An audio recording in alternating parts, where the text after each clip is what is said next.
What's up, pods? Are you digging this? This is a jam. This was on the Absolute pods. jam. This was on the pods mix. The pods mix for the tournament. Great jam. Great Little song. room 5, little bitty. Fairways are gonna be hit. In greens. Welcome to Throw It in the Dirt episode. What episode are we on? 9? Episode 9, pods. We made it. We are here. We're back. And we are there. Throw It in the Dirt episode 9 brought to you by Gentile Apparel. As always, we're in the Gentile. GentileApparel.com. Check them out at Landry's on the Square if you're in Oxford. They have like 130 something retailers. So if you're not in Oxford looking for Gentile, check them out online, obviously. But you can also find their retailers across the Southeast. So be sure to check them out. And we'll work on a promo code. That's what we need. We need like a, $10 off with using the dirt. I'll work on that. Or as soon as anybody hears this, as soon as you like and share and mention Gentile Apparel in your like and share, we're gonna randomly pick somebody and give them a gift card, and we'll do it, pods. Let's do it. A polo or a pullover in your choice. Let's do either. Gentile Apparel. I'm on it. Okay.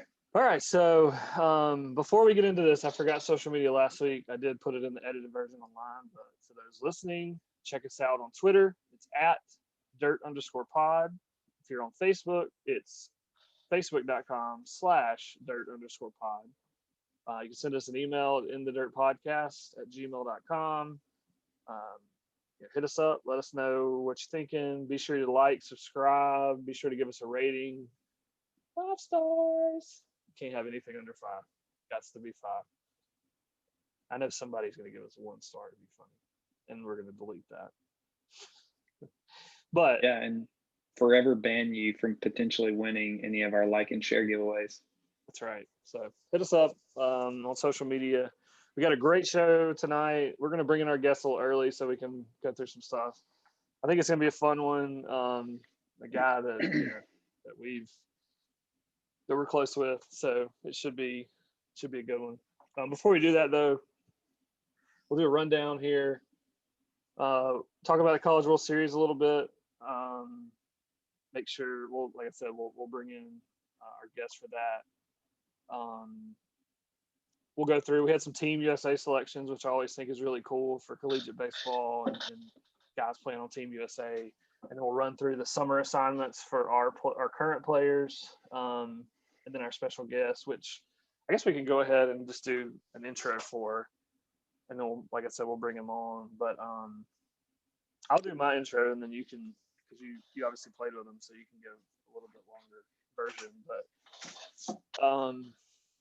this guy's a guy that I always thought when he played here, I was always a big fan, one. But I always thought he was effortless, right? It didn't look like he had to try very hard to be really good and super talented at baseball. And I always envied that. And I remember when he came on his recruit visit, I was still a student manager, and we had to set up the locker and do the whole deal. And his last name, I remember being like, that's a perfect last name for a baseball player. And I was like, this guy must just hit bombs. And they're like, actually, he's an outfielder. He's like pretty fast. But yeah, so after he finished playing, we worked together in a couple different roles on campus. And so I got to know him through that, and he's become one of my best friends here in Oxford. And just hilarious in a lot of different ways. But I'll let you kind of give the intro and then give the name. Cool. A guy that you hate to see in inter squads with an orange comp in his hand on the other side of the box. Hilarious for someone that doesn't talk a ton. And one of my favorite people who live in Oxford and specifically in around the country club area. Awesome dude. Number 22 on the field, number 1 in our hearts. Logie, the Bear, Power. My man. What? Hey guys, We're back. what y'all doing? Logan Power. A little Water's Edge. Is this your favorite Man, song I in the do that world? song. It's been a minute, B.U.D. That was the jam, dude. That was a Logan Power. Logan Power is one of the few people that kept his song the same the whole time he was here. I think. You can correct me if I'm wrong. Did you change it at all? I had a little Dave Matthews my last year. I wasn't a rap guy though. I listen to a lot more rap now than I did when I was 19 years old, which is kind of concerning. But You should have kept it Water's Edge, dude. Just stick with the throwback. yeah, I should have. So what's up, man? How you been? Been well, I B.U.D. said I see you. I mean, I saw you last weekend, so I know, man. Long time to see. this is formalities. We were giving you a hell of an Go way intro, back. so we'll have to make you go back and listen because we gave you pretty amazing intro. But we wanted to bring you in early so we could talk through some of this like stuff and get some stories as we go. Then we'll kind of get into the interview part. But as we go, we just wanted we wanted some Logie Bear input on some of this stuff. So No doubt. All right, I'm listening. so the College World Series. So Wade, Let's start. Our new sponsor is Chick-fil-A, by the way, just in case who doesn't like Chick-fil-A. The Lord's Chicken, brought to you by Jesus. And College if World you remember Series. anything about Chick-fil-A, I think that's why the pandemic was started, because Popeyes tried to pick a fight with the sandwich. So for what it's worth. you Sorry, with College kids, World do Series. y'all go to Chick-fil-A as much as we do? If I'm by myself, like wife's like out of town or something, like without a doubt, it's Chick-fil-A. Like it's a Chick-fil-A night, and my daughter's so happy because she loves Chick-fil-A. The Chicken kids eat nuggets. it up, man. We're there twice a week at least. Yeah, same. So you guys been watching the College World Series, Wade? I know Logan Yeah. said in the pre-talk he's watching a little bit, watching the Bulldogs. What do you think? I mean, what's your takeaways so far? Really quick for me, I'm surprised to see Arizona at home. I thought that was, I mean, as well as they hit against us, you would have thought they were the freaking Yankees. I feel like they changed their approach when they got to Omaha, and they went big fly mode hard, and they didn't get that. Those guys are freaking scary when they're just going base to base on you, because it's like they just drop balls into space. And I felt like they were pressing a little bit, similar to the way I felt about the Rebs in the Super Regional, just pressing a little bit, trying to hit a 5-run homer every at bat. Does a larger part like Logan talk, like Hoover Met, does a larger part like that like get in your head, like make you think differently about your approach, or is it one of those things where it's like I'm just gonna do what I do and see what happens? No. In my opinion, I mean, I think it has more of an effect on the pitchers. Realistically, I thought Ole Miss would have done a lot better in the Super Regional when they went to Tucson, just because of that big park and how well we played, at Hoover. Yes, to answer your question, I think mentally it changes things. It did for me personally, and I can't imagine what it does to pitchers. It probably helps them out a lot more than what it seems. So right now, College World Series, you got Arizona, who's at home. You've got, who else is at home? Tennessee Yeah. Went home. So one-loss teams, you got Texas, which is the 2 seed, Vanderbilt 4, Stanford's like the 9, and then Virginia is not. They weren't even ranked coming in, which is crazy. Those dudes. I know you guys aren't big fans of Virginia. Then you got Mississippi State and NC State with no losses. And what's crazy about NC State to me is, they have a coach that's been there for 25 years. And this is his second appearance in Omaha ever. And it reminds me of Ole Miss program. They've always been good. They've always been kind of in the college baseball world. They've always been in regionals and supers and whatnot. But they have a really good team. And if it's not Mississippi State, I mean, I've got to go with NC State with maybe Vanderbilt a close third. What do y'all think? Yeah, if you're asking me, I mean, I've got Mississippi State and I've got Vandy in that final series. Which would be unbelievable for just the SEC in general. But I think that would be an awesome series to watch just because of those two teams. Yeah, you can just tell. I mean, it's hard. It's hard for me to say, especially being in Oxford and all these Ole Miss fans, but you can just tell that State wants it. I mean, they're practically there every single year. They're knocking on the door, and it's just a matter of time before they break through and win the thing. They've had their chances, in all honesty, and they've got as good a chance this year as they ever have. You can just tell they want it. Their players are gritty, and man, they swing it, and they've got a couple pitchers, especially on the back end. I mean, they had whatever it was. When Sims comes in, when Sims comes in, the game's over, right? That guy's good. And I don't know if he hides the ball well because he's a 92, 94 guy with a slider, thinking maybe he hides it a little bit to be effective. But to Logan's point, it's the guys on their roster that, they don't have to try and will a strikeout every 0-0 pitch, and they're, they're not fighting off demons on the mound. And and I feel like they're just guys that I call them Jake Morgan guys who just they just go out there and throw the heck out of it, and they're good, just raw talent. And I was really surprised last night at their bullpen. I think they kind of did a pitch by committee down 4, and crap, this guy shoved. And half the guys we're bringing in this kid. He's got 11 appearances on the year, and you're like, okay, let's see what this guy's got. And he's 94 with a hammer. And I don't know. To Logan's point, it feels like those guys want it, and they're really smart too. They interviewed, I think it was Tanner Allen as their big swinger that hit the go-ahead run, home run, and he was just, he's like, hey, I've been swinging it well, and I knew they were gonna, a base open. I knew they were probably gonna try and junk me, so I'm looking for a breaking ball up, and I got it, and I put a good swing on it. I don't know that was Kenny Powers guy that he get the swing on. Yeah, exactly. The Dippin' Dots dude. He was throwing 82 the other night. I thought he threw a lot harder than that. I did too. He has 90 or dial in his glove, which is weird. he was 82 or bust the other night. I don't know why. 92 or dial. So yeah, look, the crazy thing about to me last night was that guy from Virginia was freaking dealing for 7 innings.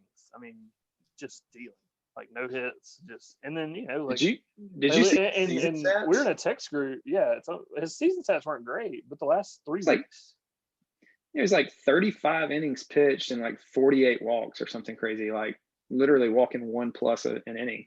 And what have you done? Comes out and just shoves. What have you done lately? Crazy. And he throws 100, which is crazy. And he actually could put 100 or die. Anyway, so he was 96 in the 7th inning. They get the win last night. They're in the Catbird seat, the College World Series. Like Logan said, they've been runner up before. They've been there 3 of the last 4 years.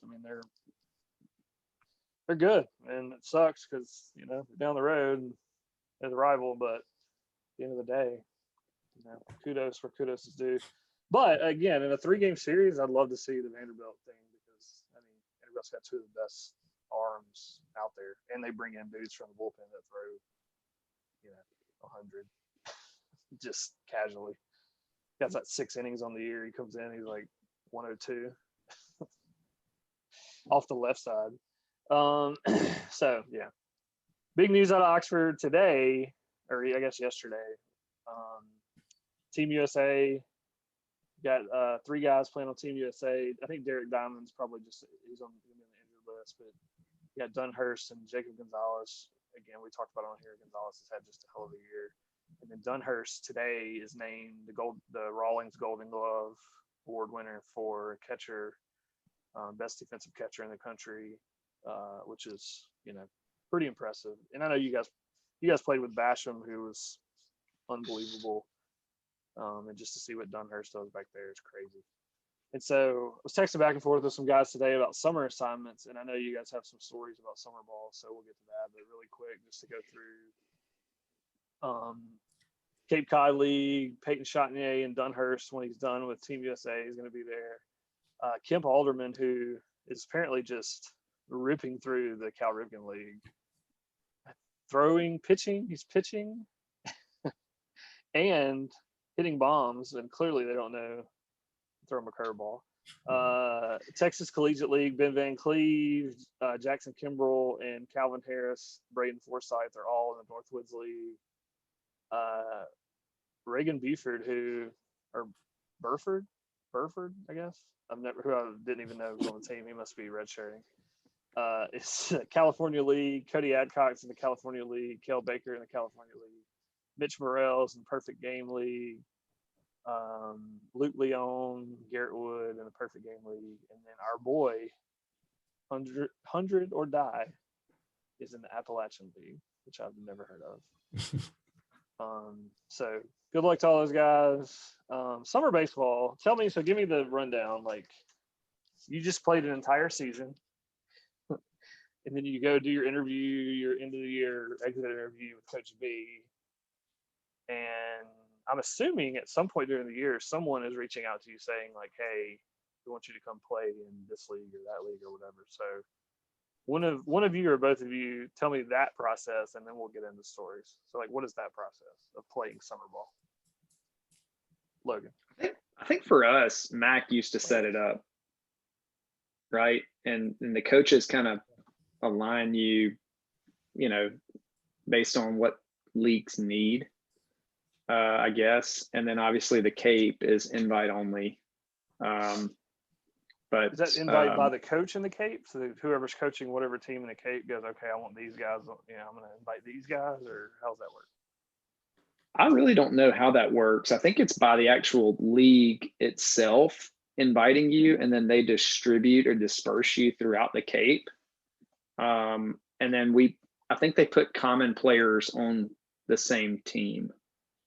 Like when I was there, Rory McKean and I were on the same team. Did he have his walkout music there? He didn't. No chance. We were lucky to have a speaker at the Cape. It's really old school up there. So walk me through this. I know there's like host families, right? Summer baseball for the most part. Logan, did you ever have a host family like in summer ball? Where did you play summer ball, first of all, and then tell me about your host family? Well, I was listening to the list. Do they not have the Coastal Plains League anymore? Like, I've never heard of half the leagues either. The Perfect Game League, I've never heard of. I mean, it's got to be the Appalachian League. I was going to say, I'm assuming they probably just changed names. The Appalachian League is the Bristol State Liners. Does that sound familiar? That's who he's playing. There was a team in Bristol for Albany Dutchman is the Perfect Game. Canigio Oaks is the California. Kalamazoo Growlers is Northwoods. Fond du Lac Dock Spiders in the Northwoods League. No, I don't know. It's not Northwoods. Tell me, Logan, how the host family thing works, and tell me about your experience with that. Yeah, so I don't think it matters what league you're in. The Cape Cod's kind of where it's at. Anything outside of that, to me personally, I feel like it's probably all kind of watered down, and they're very similar in the fact that they're not the Cape Cod League. So anyway, that none of that matters. For me, 2006, I went to the Coastal Plains League. I went to Petersburg, Virginia, which obviously I've never heard of. It was like an hour away from Richmond. Yeah, fun times, man. So I got redshirted freshman year, and Wade, I think you're spot on. All those relationships with the assistant coaches and the coaches for those teams kind of, they tell the assistant coaches kind of what they need. They're obviously going to call the big schools and get those players and gobble them up. But yeah, Petersburg, Virginia. I actually went over there with Brett Bukovich, which, could have been a lot more fun than the fun that I had, which was pretty much zero. What was his favorite T-shirt, and why did it have a dragon on it? He's got seven T-shirts with dragons on them. Sorry. If we're going That's- out, if we're going out to dinner, he'll change shirts 6 times before he finds the right one. Don't tell him I told you that. Anyway, went out there with him. They split us up, which I was not a fan of. They put him in like the mecca of host families, which I was super jealous of, and they put me with the opposite of whatever family Inca? Buck was with. Yeah. So I was there. It was a single mom. Yes. About my jaw dropped when we actually went to meet our host families, and they told me I was with her. I didn't have a roommate. I was there by myself. Dear Penthouse. So basically, it was just me and her. The house, the house Just you and a single wasn't kept mom. up very well. I had a terrible year. You're swinging a wooden bat. I'd been redshirted. I didn't play at all, and went out there and had a terrible year. But the living situation was, it got me. I wasn't a summer ball guy after that. I did it 1 year, and I never went back. I had some opportunities to go, to some bigger places, but that was it for me. So single lady, the house was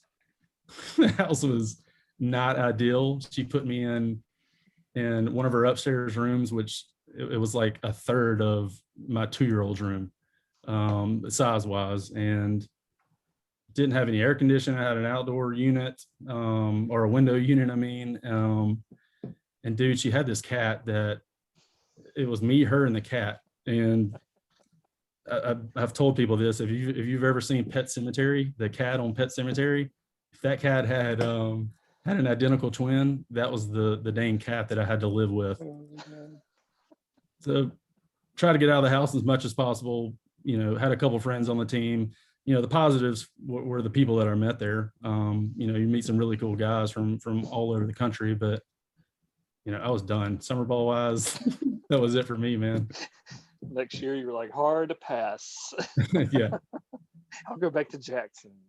100%. Play on the Generals Summer League, minor league team. What about you, Wade? Wade, what's your summer league experience? Yeah, I joined some of these guys in some of these leagues. So I'm looking back. Our boy Kemp Armbar, he's in the Cal Ripken League. I was there. I actually played for the Baltimore Orioles, spelled like Orioles, looked like Orioles.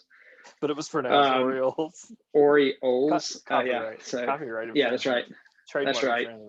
Stay away from that. Yeah. Smart what it is. Similar deal.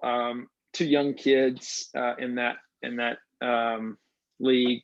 Fun. It was beneficial. That league was actually beneficial for me because our coach was a cross checker, and so he gets to see you throw every game, and I did fairly well there. So it eventually put me on the Orioles radar. I had a stint in the Coastal Plains League. I played in Thomasville with Zach Miller and Justin Cryer. And we had a good time there. The host family was great. And like Logan said, it was the guys that you meet there were really awesome. And then my 3rd year, I was in the Cape Cod League with the Brewster Whitecaps. And Did you play with Freddie Prince? I didn't. I played with 2 guys from state. I was trying to think through who some of the bigger names were that year, and honestly, I can't really remember. Some guys from Vandy, Caleb Cotham, who Logan will probably remember. But yeah, it was fun. Did you play with the Brubaker kid? Yeah, Billy, my boy Brubaker. Yeah, it was fun. Cape Cod's awesome. It's worth a trip with the wife. Maybe not so much kids. There's not a ton to do there, but it is kind of a cool place to just go and do nothing. So for what it's worth. Sounds like your experience is a little different than Logan's. Yeah. Yeah, Cape Cod was cool. Awesome. Well, good deal. So hopefully everybody has a good summer. I mean, again, we have plenty of work and plenty of development that I think a lot of those guys can do. So, but let's jump into Logan Power. Let's talk about Logan Bear. One of the first viral videos was Will Klein walking around with his phone recording, and he records JoJo Tan, and he says he can beat anyone anywhere, online, offline, landline. And he turns and he says, "Yo, yo, Logie Bear," and Logie just like gives a peace sign. That was like the first viral video on YouTube. Pretty sure it's the first video. It's incredible, and I'll see if I can find it and put it. I'll edit it in whenever we're done. So Logan, Yeah, that was a good one. I know you have. Social media. I know you have I'm going to ties. piggyback off of that. You can't say that and not piggyback off the true story. Yeah, Halo was a big part of our lives back in college. Halo was where it was at, and I distinctly remember rolling around with my Xbox in the back of my truck because I would drive to Logan and Will's house, and we would set up and I'm in IT now, so I understand exactly what we were doing, but we would just call it LAN link, right? And we would all plug into this router at the time that we had no idea other than it was just a place for us to hook in and all play with zero lag. We had four TVs in one room. 4 TVs in one room. I think typically it was either me or Flaut or me and Crouching Tiger, Hidden Dragon, Lance Lynn. And we had an absolute blast playing till sometimes 2 and 3 in the morning on a 2v2 Halo, just absolute war session. Dude, we would rush back to the house immediately when practice is over, immediately when the games are over. We would rush to the house and see how many games we could get before we fell asleep, which a lot of times we never slept. Who got the Infinity Sword or whatever it was and just work people? This seems like a Logan thing. Logan was really good. Surprisingly, Logan was really good at Halo. I say that jokingly. Logan's good at everything he does. But we had a lot of good players on our team. We got really good really Halo fast. Players. We did. Guys, I swear to God, towards the end of our career, we thought about putting a professional Halo team together. Like, this is no lie. Like, we thought we were that good that we could literally go out and try to make some money playing Halo. Now that's normal. Now that's normal. Like, now, like, kids are doing that like out of high school. It's like we're getting on these these gaming league teams. Logan, I don't know if you remember, it was me, you, Klein, and Flounder, Thomas Flaut, and we were playing against Ogre 1 and Ogre 2 and those guys in a 4v4, and we took them 8-0 first run. They ended up blowing us out by 20 at the end, but we got a taste. To Logan's point, we had the best Halo team on the ropes 8-0 for a good 30 seconds. Then the stickies came out, and then it was night time. That was good times, man. I swear to God, Flaut and Klein in a text thread texted me the other day wanting me to get back in it because the new Halo Infinity just came out whatever it was 2 weeks ago. We're 35 years old, guys, with kids. I'm scared. I'm scared that I wouldn't know how to say no to that. I didn't say no. It'd be like Bitty Stick 2.0. I didn't say no. He said, I never said no. Kristen said no. I wanted to. I just couldn't. All right, so let's jump in. Jump into the interview segment. So Logan Power from Jackson-ish area played at Hillcrest Christian, which was our farm system for several years. Talk about your recruitment process and coming to Ole Miss. Like, you've told me before, Ole Miss kind of came in late to a certain extent, and you have family that were state people and whatever. But talk about that recruiting process and ultimately how you got to Ole Miss or decided on Ole Miss. Well, look, I mean, you guys got to realize that, I mean, my entire family, and I'm not exaggerating, my immediate family, all their siblings, every one of them are basically diehard maroon and white. I spent a lot of time in Starkville. My brother played baseball there in the mid to late 90s. My sister went there. She was homecoming queen. I mean, I grew up. I grew up at Dudy Noble Field, and you see the kids running around Swayze and going to the playground. I mean, that was me at Duty when my brother was playing. He's 11 years older than me, so I was really young. But man, my entire life, I just that was kind of where I was going. 10th grade, ninth and 10th grade year, played baseball growing up, every single year, every summer, every fall. And, realistically kind of thought that, I could probably do something with baseball, like in 9th or 10th grade. And in 10th grade, recruitment, you asked about recruitment process. I went to a lot of camps. I went to the state camps. I went to the Ole Miss camps. I didn't really want to go anywhere out of state, but, started going to those camps, started going to the showcases. And in 10th grade, realistically, that's when, Coach Mack, that's when he started, heavily recruiting me. And all these showcases I went to, all these little team events, there wasn't one I went to that Coach Mack wasn't there. And it, for me, it didn't feel like that with the state guys. We're family friends with Coach Polk, and Coach Raffo was there and he was recruiting me, but I just felt like Ole Miss was kind of the spot. 11th grade year, like normal, we signed with Ole Miss. But Coach Mack was the man. Was there any family pressure there, or was it just one of those things where they were going to kind of let you do what you wanted to do? Or did your brother call you and he was like, dude, what's up?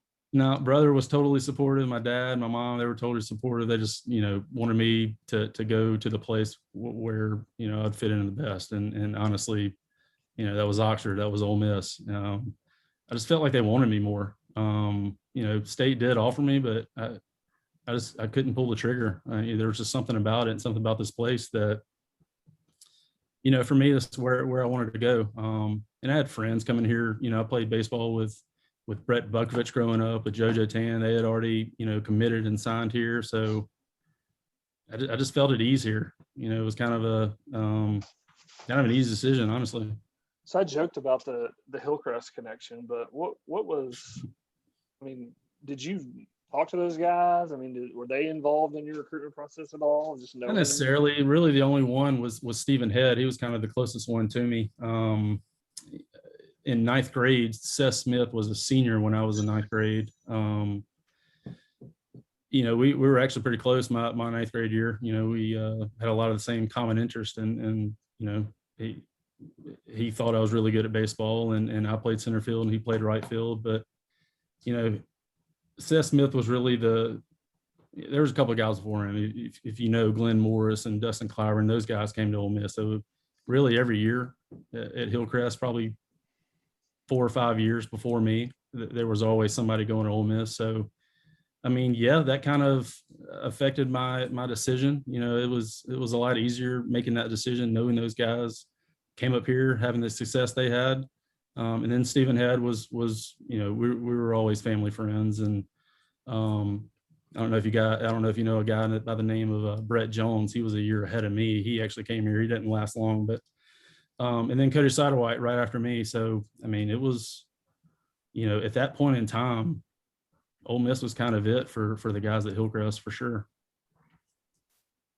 So you get to Ole Miss, and a lot like my story, you're best on your team likely, and you get to Ole Miss and you get redshirted. Not the best. Walk through. Yeah, right.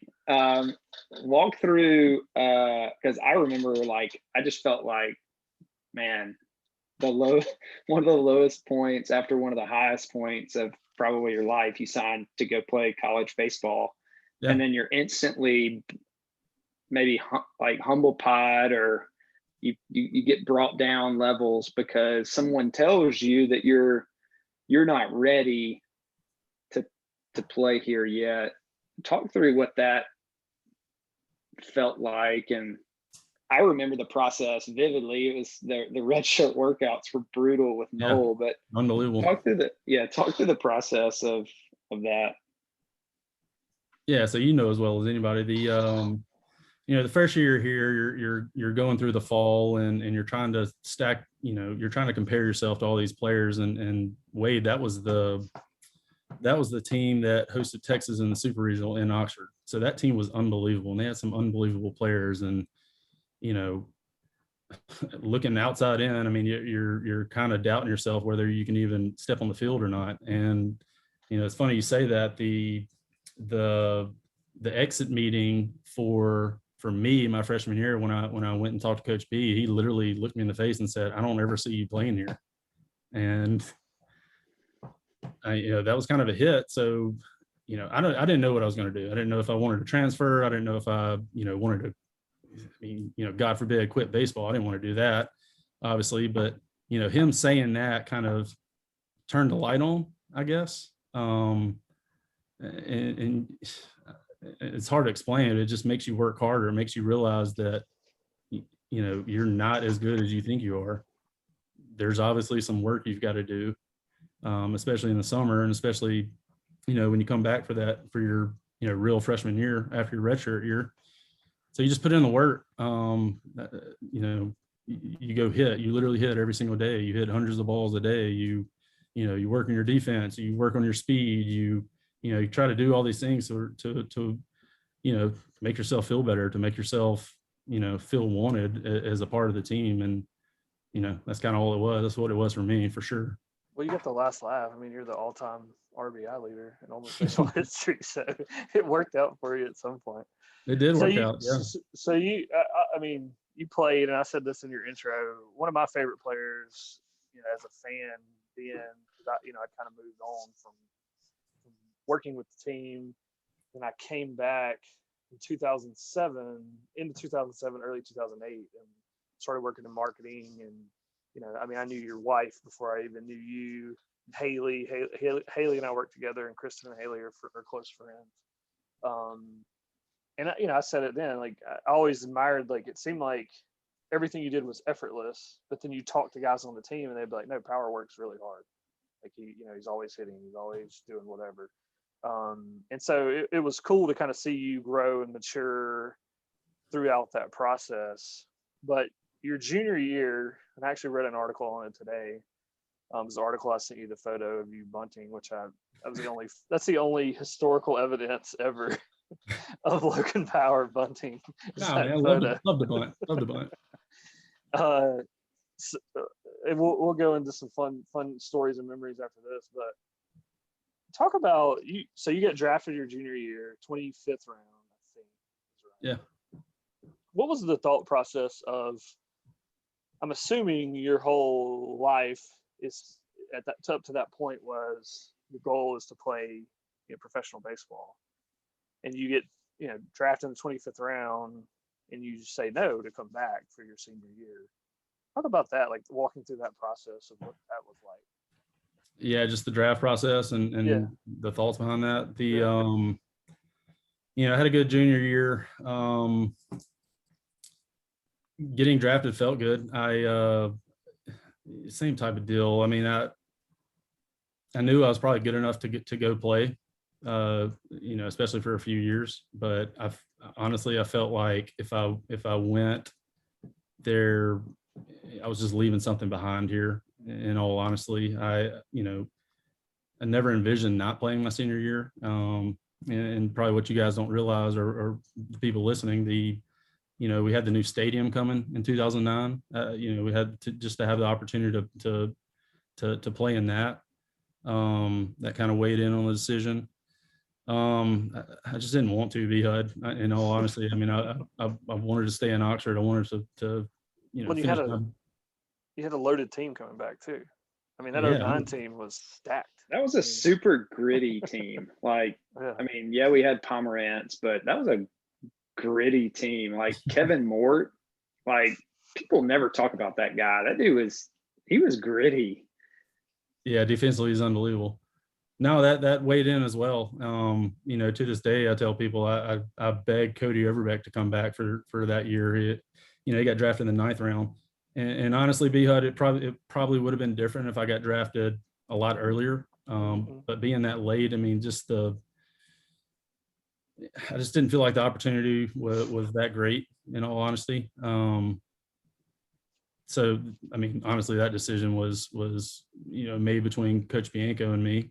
We talked a lot about it. I felt like he really wanted me to come back, and hell, I wanted to come back. So it was an easier decision than probably what's led to be. I remember when I got to Oxford my freshman year, and I was pitching against what I considered a lot of big names. I remember facing guys like Chris Coughlin and Cozart, and they were all really good. But I distinctly remember like being on the other end, because typically what happens is like there's a roster posted pre-inter squad and your red side or blue side. And I didn't even look where my name was. I would just look where Power's name was first and then pray to God that I was pitching for Power's team, because I hated facing Logan. Wait, I never told you this, man. I just sat on your curveball the entire time. I know you did. I can genuinely think through like 5 people in one hand, like 5 people that have really squared up my breaking ball, and Logan always seemed to, and I never figured out like, how is this guy always on my stuff? And so for what it's worth, Logie, I always wanted to be on your team. That, buddy. Tell us your favorite Ole Miss memory, whether it's on the field, off the field. We don't like, give us some inside baseball on your favorite memory. It could be multiple stories. It could be multiple stories. Yeah. The who? Did you say, B-Hud? I said it could be multiple stories or multiple things. Well, you sent some great ones here. I want to hear all of these. Dude, my favorite memory was the entire year of 2009. That was the most enjoyable, the most exciting, the best year of baseball that we could have possibly imagined. Like Wade said, the team chemistry we had, and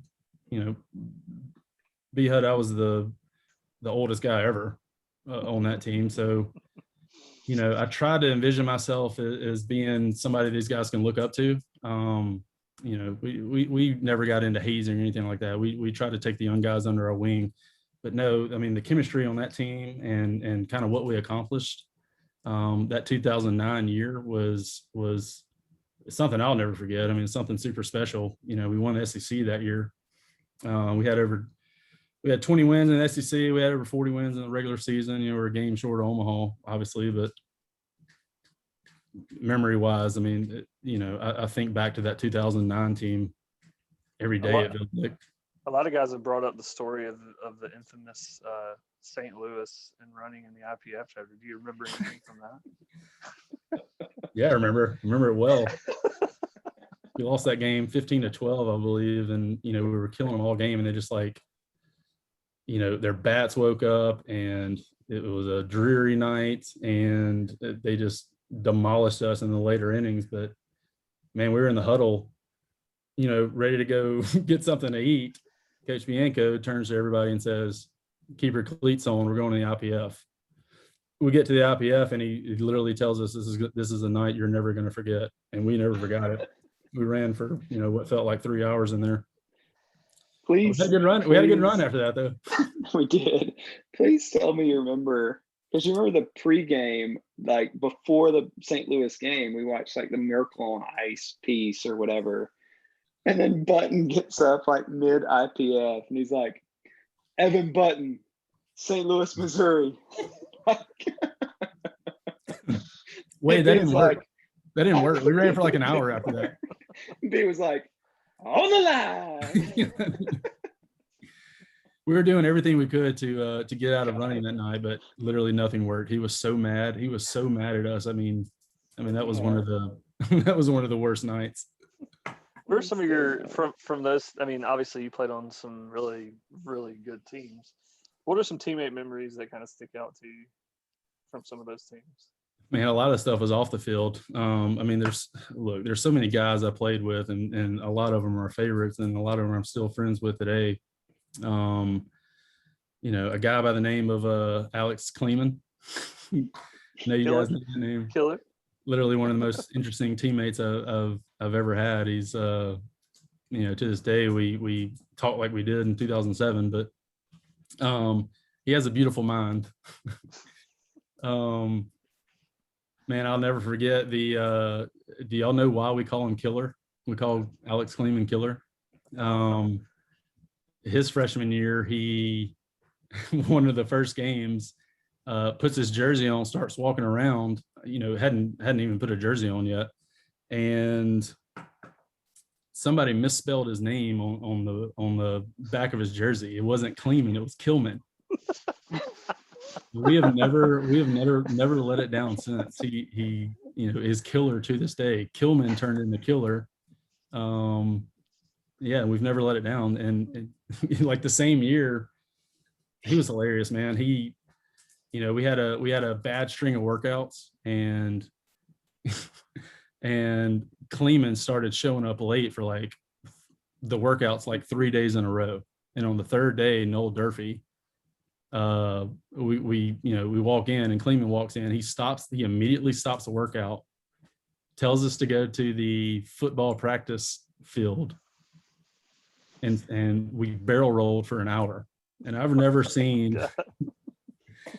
seen somebody puke as much as JoJo Tan puked that day. I mean, he literally just got done eating an all you can eat buffet at Johnson Commons, and goes out there and probably lost 10 pounds that day. I mean, every time he would come up for air, he was throwing up. Kleeman was something special. He was hilarious, man. Oh my God. Well, you're still buddies. I know you're still buddies with Overbeck and Cozart, and you guys do some golf trips and stuff together. You got any good Overbeck or Cozart stories? I mean, yeah. I mean, Cozart, one of my best friends. He'll do anything for anybody. You know, I was thinking about it today. What was funny, he had like the biggest scholarship out of anybody. Of course he did. And like I said, he'll do anything for anybody. And we were best friends. You know, we were on the team together. Obviously, we're best friends now, but you know, we're really tight when we were on the team. He would buy my lunch every single day. I mean, he had literally $1 million on his Ole Miss Express card or whatever it was. $1 million. Yeah, so he was buying my lunch back in college, and man, I would get pissed off if I wasn't around him, you know, during lunchtime. But he's like that today. I mean, he had a hell of a career, especially with Cincinnati, and you know, his last 3 years he was with the Angels. But he'll do anything for anybody, and you know, he literally flies us out wherever he wants to go play golf. Cody and myself, we're jumping on board, and the guy takes care of everybody. So we're super close, and obviously, you know, Overbeck, we play a lot of golf together, and I had a lot of classes with Overbeck. Some of my fondest memories are you know, off the field with him in class. You know, we were like liberal arts at the time. We were taking these terrible, you know, history classes. One of them, you know, I specifically remember the title of it was Masculinities and Femininities of like the 18th century. Cody Overbeck and Logan Power were in that class, and we didn't listen to a word the teacher said. We got D's in that class, and the only reason we got D's is because we would sit in the back of the class playing, you know, what we like to call the movie game, and literally all we did, we took that spring semester, we took that class the spring semester, and all we did was look up stats from all the opposing SEC teams and all the players, and I don't know, it was a fun year. That's awesome. You had Garrett Duff on here. Garrett White. Garrett White. Sorry. Meant Garrett White. Sorry. Yeah, hell of a pitcher. The funniest memory I have of him was his eating habits. He he would literally order those Domino's, 5 medium or 3 medium pizzas for $15. He would order those and eat them for 2 weeks at a time. And when he get done with them, he would order 3 more. And that's literally all he ate. I remember him and just always thinking in my head, he was one of those guys that sounded like he had a bubble in his throat at all times. And you're like, like he had a little bubble in his throat. Like, hey man, clear it out. Let's go. But he was like I remember him kind of making his breakout, so to speak, after Klein made his breakout at the Mayor's Trophy, and he closed it down. And that dude was nasty. He was nasty.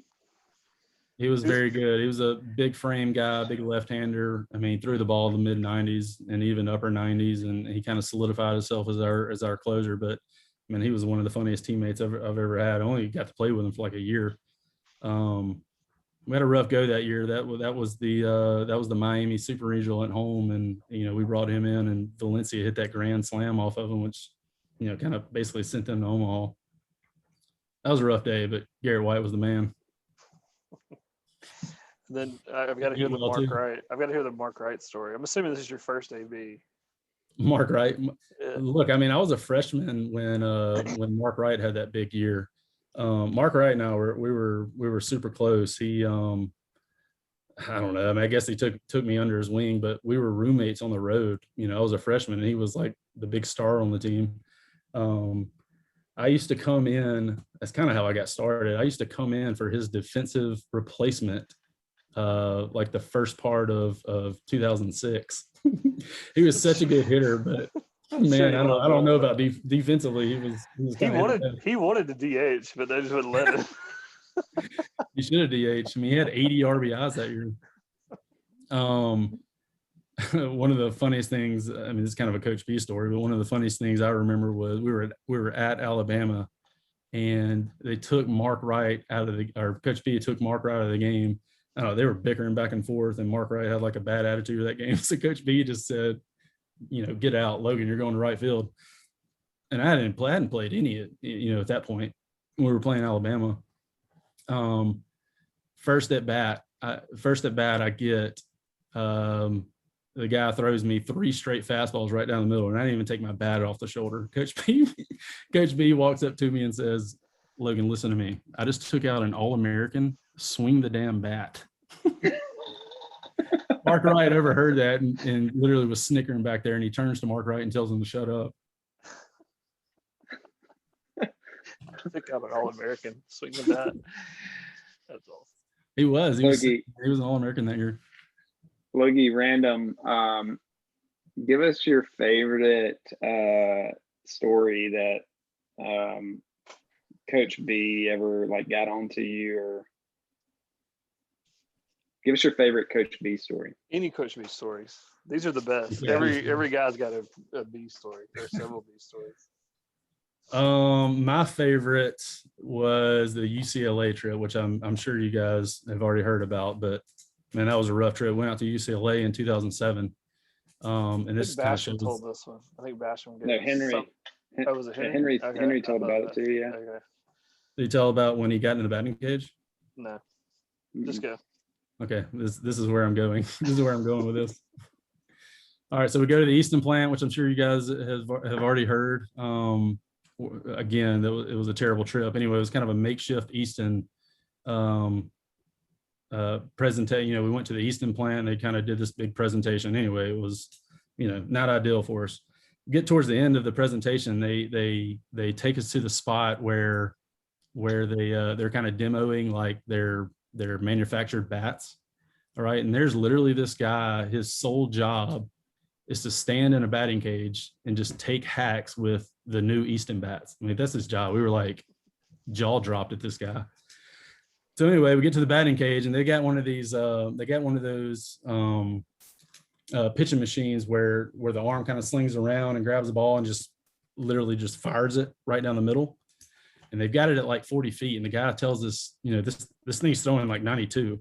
And it wasn't throwing 92 from 60 feet. It was throwing 92 from 40 feet, which is like the equivalent of 110 miles an hour. This guy gets in there and starts jacking it. And if you can see Coach B, I'm trying to paint this picture. If you can see Coach B, he's like, I'm the head coach of the Ole Miss Rebels. Like, we've got some big time studs in here that can hit. So about 3 or 4 guys grab a bat and get in there and try to hit it. I won't name their names, but it's kind of embarrassing. They get in there and just start whiffing. They can't even get the bat to the ball. And I'm sitting here, I'm kind of in the back of the crowd. I'm looking at, I kind of peek over to Coach B, and he is as pissed off as I've ever seen anybody get pissed. And he finally shuts it down and says, "Give me a bat." And he jumps in the batting cage and starts peppering balls right back at the pitching machine. Starts peppering them like, the equivalent of all over the field. I mean, gap to gap, or what, however you want to call it. Gets out of the batting cage and starts bowing his chest. And literally, we've never heard the end of this. I mean, he goes on about this for like an entire year. How can I get, he's like 45 at the time. How can I get in the batting cage and do this? And you guys can't even get the bat on the ball. It was like one of the most embarrassing, I'm sure he was embarrassed that his team couldn't even hit a 110 mile an hour fastball, but that's just what kind of guy. I mean, he was so like competitive. He's so, proud of his team, and he just had to kind of get in there and show us how how it was done. That's great. Did anything else? That was one of my anything else happen on that UCLA or after that UCLA trip? Maybe. Man, I remember, at that time, I just thought of this. Troy, the movie with Brad Pitt, that was the movie that year. And Brad Pitt's antagonist was a guy named Hector. Well, UCLA's starter, his name was Hector. And it's like this big, big Dominican guy, and he threw gas. And, we're in the dugout. If you remember that movie, Brad Pitt screaming Hector, well, we're sitting in a dugout and we start screaming Hector as loud as we can. Coach B literally runs over there and tells us to I mean, I can't repeat what he says, but it, tells us to shut up. I mean, we sound like a softball team over there yelling at the opposing Friday night starter. His name was Hector. He was so mad that entire trip. Man, that was just a bad trip. Anything happened when you guys got back? Yeah, of course. We practiced. Little Monday. We jump on the plane Monday and get back, and we're all ready to hit the bed or go get something to eat. And he says, "Man, get your cleats on. We're about to have a full on practice." The guys that didn't travel were sitting there waiting on us to throw us balls in the inner squads or whatever it was. I think I remember that. What didn't Ketchel say that was Bradley Long? Bradley Long was there, yeah. Was there, yeah. fully dressed when y'all got off the bus from the airport? He was ready to go, man. He was as fresh as a daisy, sitting there ready to throw us fastballs. We were not ready to hit. Any other good Coach B stories you got?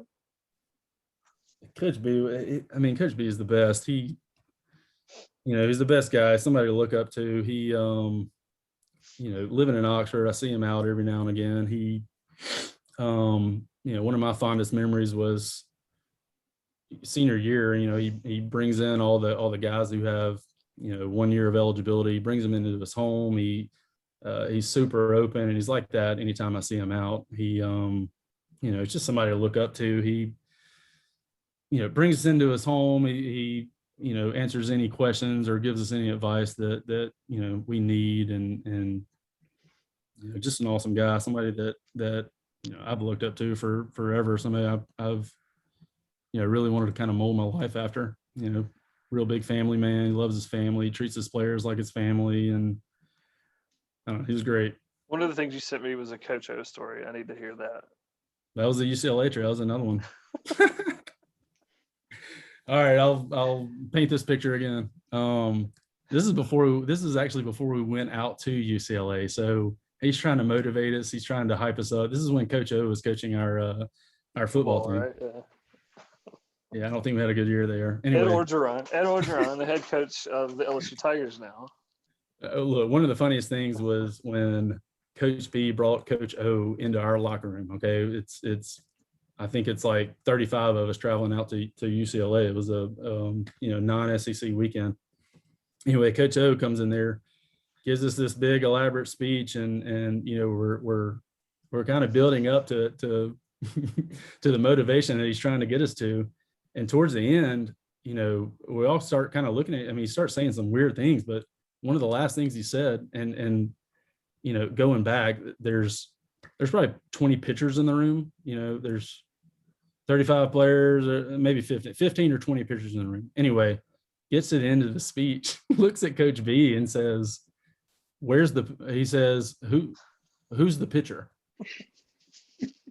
So I kind of look around and everybody's doing the same thing. Everybody's just kind of eyeballing, like, what is this guy talking about? Finally, Tommy Bumgarner raises his hand. He's like, I'm a pitcher. Coach O literally thought, I guess he thought it was like a softball team where, one pitcher throws 95% of the innings. Where's the pitcher? That's so great. He thought we had one pitcher on the team. All right, Logan. 1 game playoff, 1 game to win. Who's your starting pitcher from all the teams you played on? Who's the guy you got to win one? You can start any guy that you played with. Who's the starting pitcher? Yeah, on the Ole Miss team.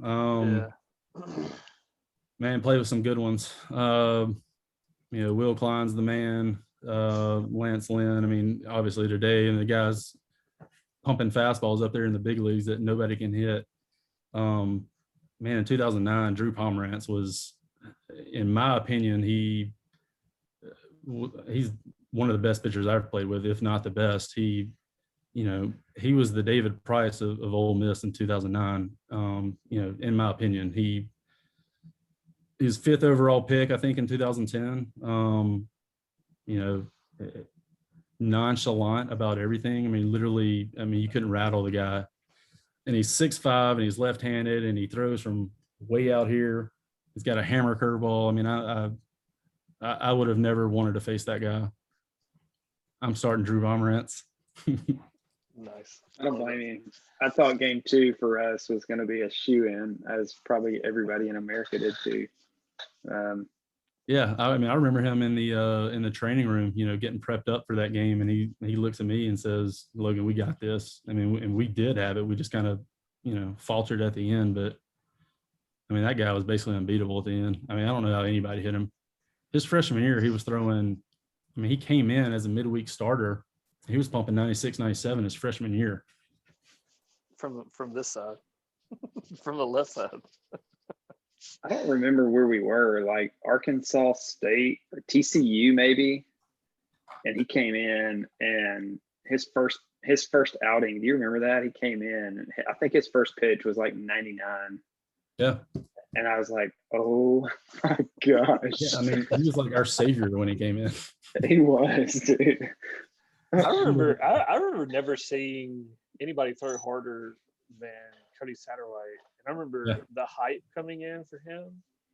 I remember him coming in like Friday night as the second guy. So Coach B started whoever. I don't remember who was the starter. Maybe Klein. I can't remember if they crossed over. Maybe not. But the Friday night guy comes out in like the 7th, maybe. It was Tommy. Was it? Yeah. And he brings in Satterwhite, his first collegiate appearance. We're playing, Wright State or whoever. And Satterwhite's first pitch is like 98. Yeah. And I remember being like, well, that's different. Yeah, dude. We don't see that a whole lot.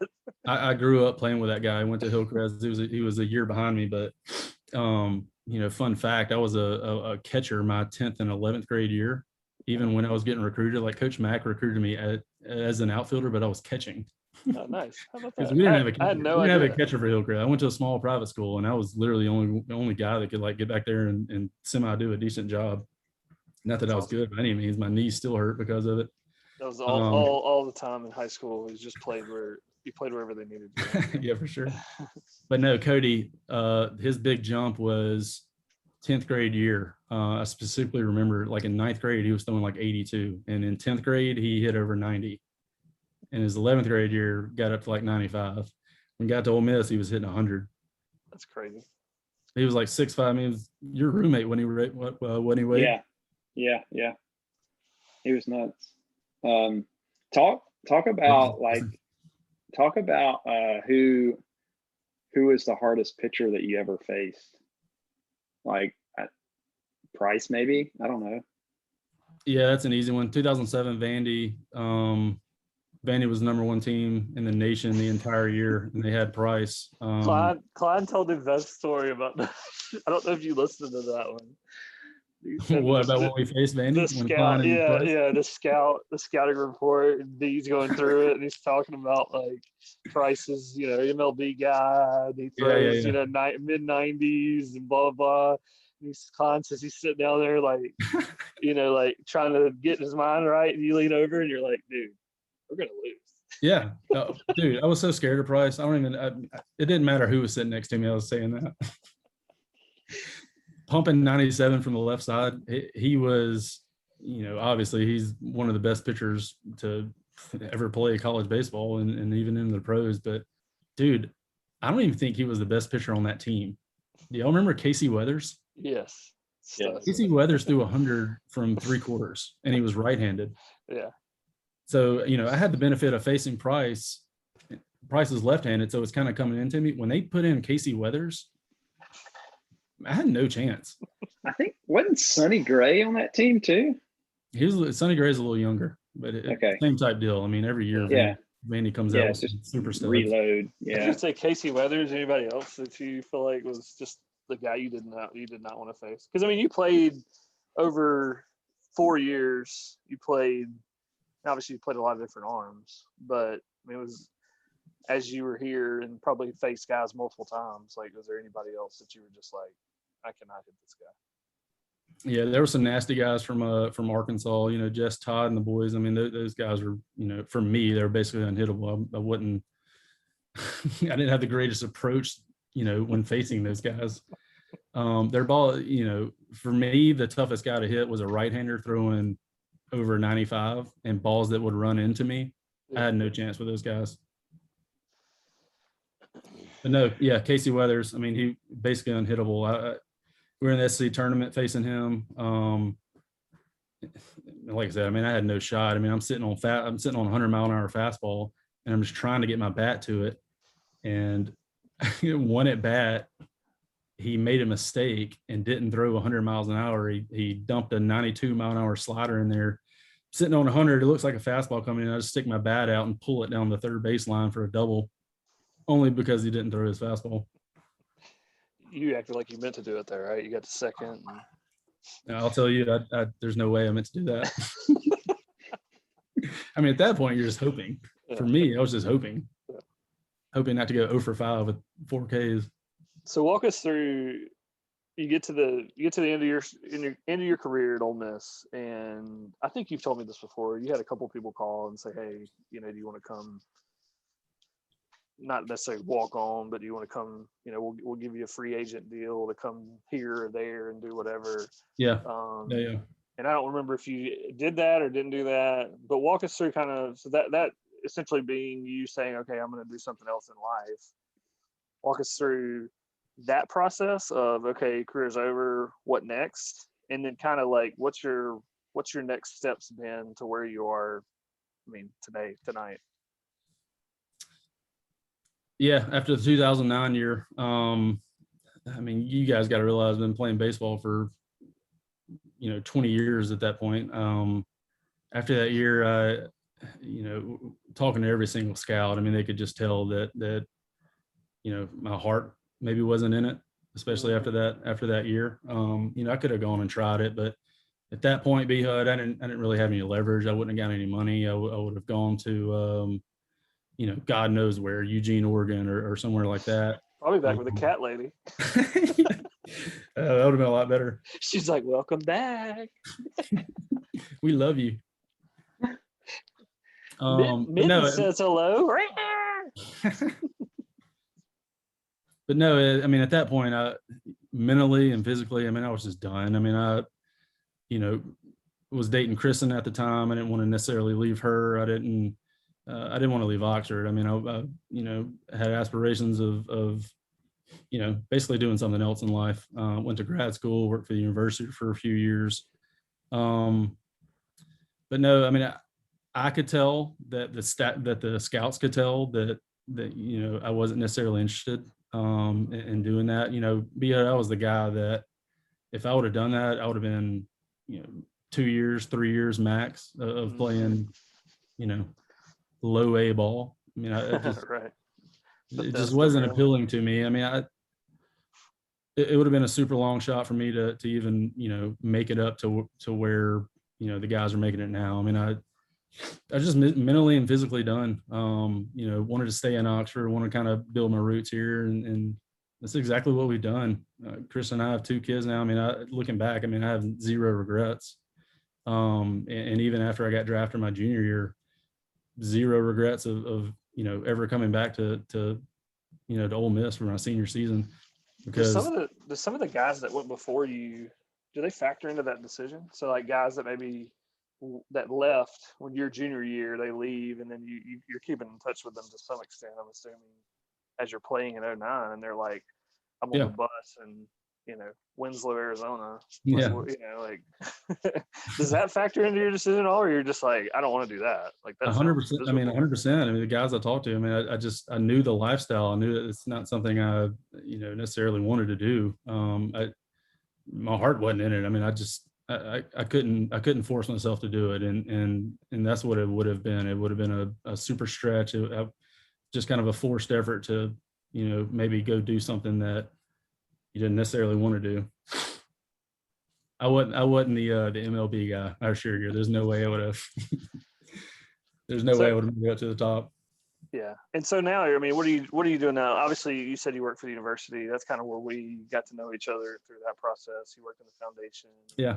I was with I was kind of in a recruiting role with the university. I did a higher ed master's degree after my senior year. That was a year and a half, and then I worked full time for about 3 or 4 years after that degree. And the opportunity for me, it's kind of who in the world. A guy by the name of John Paul in Memphis, kind of reached out to me, and he's got this distributorship for a medical device position, and that's what I've been doing for about 8 years. I work for a company out of Naples, Florida, an orthopedic company, and I'm a representative for them, and looking back, it was the best decision of my life. I wouldn't be where I am today if I didn't make that decision in 2009. I wouldn't be where I am today if, somebody wouldn't have taken a chance on me at the university. And then, in the role I'm in now, John Paul took a chance on me. So I have no regrets. Awesome. I can 100% relate to what you were saying, and it took me a year later to figure that the whole baseball isn't for me thing out. I specifically remember throwing my first bullpen next to a 16-year-old Dominican throwing 95, and I'm like, what am I doing here? And he was from the left side, and I'm like, everything I got 91. I'm like, I am not built for this. But one of my favorite questions that we ask everybody on the show, Logan, is what did baseball teach you from, I mean, like, not anything baseball related, but the game itself and the camaraderie and the teammates, and like, what did that teach you as a life lesson that that you feel like is probably one of your biggest attributes today, maybe? Yeah, look, I mean, I tell people all the time, parents with kids that are playing baseball, I coached a youth team about 6 or 7 years ago. And I tell people all the time that, the game of baseball and kind of the stuff that we go through teaches you so much in life that you don't even realize. And it's not baseball related. It's handling the ups and downs of what you're doing, whether it be, as a parent, as a father, as a mother, as a husband. That's the kind of stuff that baseball teaches you, and it couldn't be more true, especially with us playing at Ole Miss. I mean, how many ups and downs did we go through, and the adversity that came with it, how we handled that adversity, how we carried ourselves. I mean, you look at somebody like Coach B, the way he carries himself just around people and around his players and his family. I mean, that's the kind of stuff that, looking back, you don't realize it at the time, but 10 and 15 years later, I mean, that's the stuff I remember. And honestly, Wade, I don't know where I would be if it wasn't for the time that I spent at Ole Miss and the sport that we played and the stuff that we went through, whether it was practice, whether it was, inter squads or throwing up on the practice fields. I don't know where I would be. I don't know what I would have done if I was just a regular student, trying to get to class. I don't even know if I would have gone to class. I don't even know if I would have been in college. But I would no doubt not be where I am today if it wasn't for I feel like one of my favorite kind of Ole Miss baseball isms, if you will, was figure it out. And I feel like everybody in our team and on all of our teams, it just feels like baseball forces you to figure it out. If B-Hud makes an error at shortstop behind me, I got to figure it out on the mound. Or, if you strike out and strand a runner at second, you're going to figure it out in the next at bat, right? And so I feel like from a life lesson standpoint, to hit on what you just said, like, it doesn't matter what happens, I'm going to figure it out, right? So yeah, it's pretty neat. I think a lot of those isms, like the how to win awareness. I mean, that, like, the concept of that, even today, like in certain situations, it cracks me up, because I'll think, like, something will happen at work and I think about how to win awareness, or transfer of blame is a big one, where it's like something happens in your job and you're like, it's not your fault, and you can immediately be like, that was, Klein messed that up. But it's like, it comes back to you. You can't transfer that on, Probably so was just all of those I don't know. I think that, like you said, that those are all things that as you get older and you go through life and life lessons and all that, it's just things that you can fall back on. Speaking of life, though, is that your Father's Day gift behind you, Wade? Is that like Best Dad Award, the tie? Where? Wade. No, that's You don't see Wade's like framed tie in the background?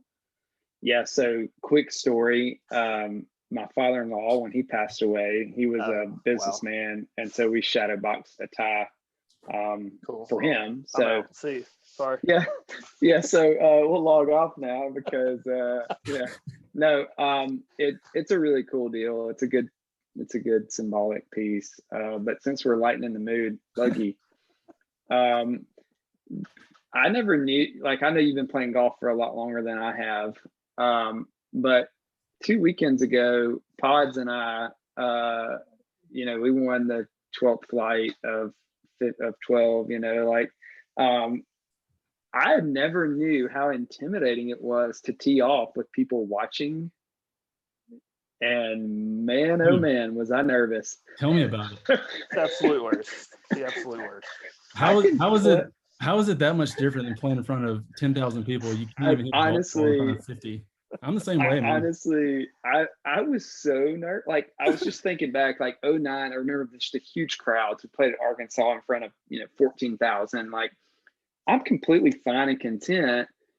And then, like, I've got 50 people watching, and 4 of them are grandmas and 6 of them are grandpas, and 90% are hammered. And you can't I'm even like, feel your swing. Knee knocking, bitty sticks just toting us through. Wait, what about the golf trip we went on a few years ago where what'd you do, sprain your ankle?